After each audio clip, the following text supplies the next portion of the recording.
misspoke. It was $4.99. Yes, $4.99. You're right on the dot. $1.99 would be better than $4.99. Sure would.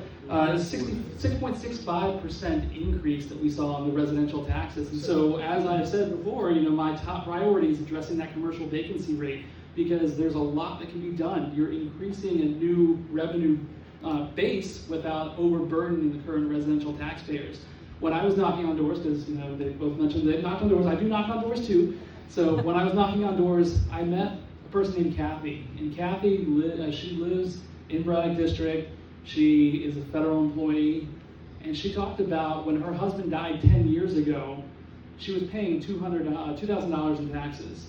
Now, 10 years later, she's paying about $9,000 in taxes, and she's thinking about moving out of Fairfax County, and that's sad. It's sad to hear, because I'm hearing that from multiple people who are getting a little bit up in age. Their kids are moving away. They can't afford to stay here.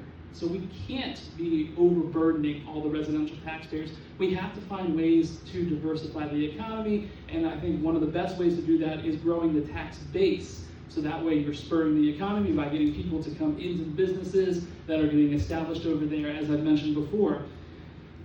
And I would say that this is not, focusing on the budget also should be looking at the lines of business. That was something that was last done in 2016, where we looked at the 390 lines of business to find where we can put some cuts in the budget, where we can operate and look a little bit more efficiently.